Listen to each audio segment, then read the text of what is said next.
My name is Philip and I'm from India originally. My mom and dad still live in Chennai, and I have been a Christian all my life, including going to church every Sunday. And yet I'd like to say that I'm not a church leader. I've never been a pastor of a church. And so what I'm going to share is a bit of my own journey and somehow its connection to this thing called church. I'm from India. Christianity is not a majority religion in India. In fact, only about 3% of India are Christians. And Christianity actually came to India from around the time of Jesus, because Thomas, the disciple of Jesus, came to India and witnessed to Christians there in South India. And I actually grew up very close to the place where Thomas died. In fact, my house was close to a hill that is called St. Thomas Hill. And it is believed that Thomas actually was living in a cave there.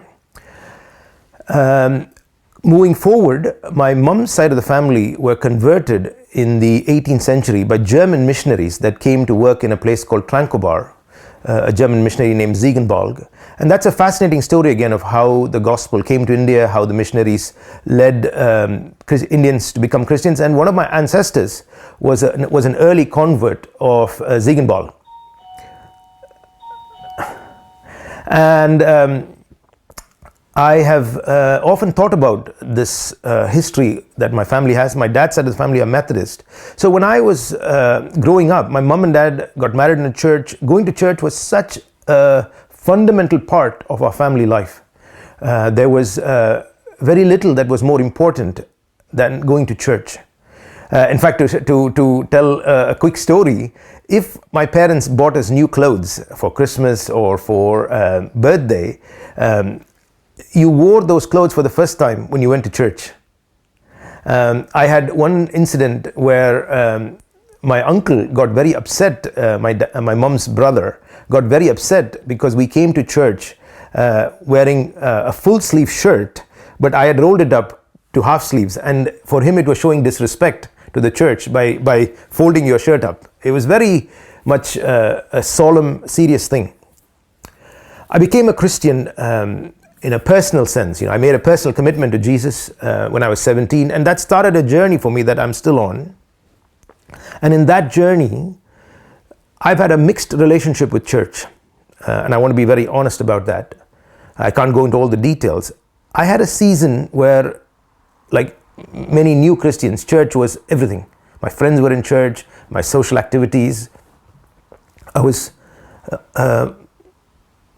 quite church-centric in my life, in my Christian life. But then, fast forward about 10 years, I went through a difficult time. I can only describe what I was experiencing like having had a car crash. My spiritual life sort of fell apart. I never gave up believing in Jesus as my personal Savior and Lord, but hate would be a strong word to use, but I do want to use that word hate, not because I hated the church, but there were things about the church I could not stand. So I would go to church on a Sunday morning, the church that I was a part of. I would stay there till worship finished. We used to have sung worship. We'd do a lot of worship songs. I really enjoyed singing these songs, many of them. But then once announcements came and then the preaching started, I would leave. And the reason I did that is I couldn't cope with anybody in spiritual leadership, because I had gone through this experience of being disappointed, being hurt. And it took a long time to get over that. And I share that only because I think we need to be honest about the struggles people in our culture, people here in the Netherlands have with how they experience church. Now, many times people stop going to church because they have come to feel like they can't believe in many of the things the church is into. But there's also some responsibility that we should take for how we do church. And sometimes the church feels like it's irrelevant, out of step with the culture, people that are judgmental, and leadership sometimes is too authoritarian. So there's all sorts of things that are going on. And I had my own experience of not wanting to be part of a church. But that was not where, for me, my relationship with the church finally left me. There was a third place that I got to, which I want to talk briefly about, is how I've come to have a conviction, a deep conviction of why I want to be part of a community of people. I mean, the church is not just the building or the people in leadership, it's the people who share the values that I have, fundamentally the confession that Jesus is Lord. And by being part of a church, I am affirming something that I think is true, not in some cultural sense or in some, it's useful for my life. You know, I go to church because when we have some sort of needs, people in the church will help us. It's not a means to an end. There's a deeper conviction I have about why the church exists and why, based on what I believe about Jesus, I want to be part of a church. And so it's this third phase that I find more complicated, but also more rewarding, because I know what the church is like.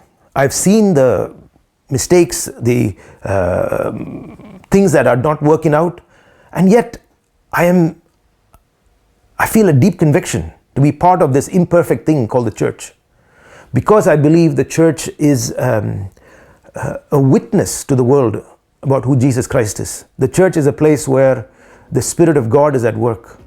And I'm not perfect, and I know the church is not perfect, but on Sundays we are there. And church is more than what you do on a Sunday morning between 11 and 1. But it's the formation of relationships, it's the witness, it's that sense of mission to people who are on the margins of society. All these things combined together there's a deep conviction in my heart that for as long as I live, I will identify myself with this very imperfect, sinful, human but divinely birthed reality called the church that belongs to Jesus Christ.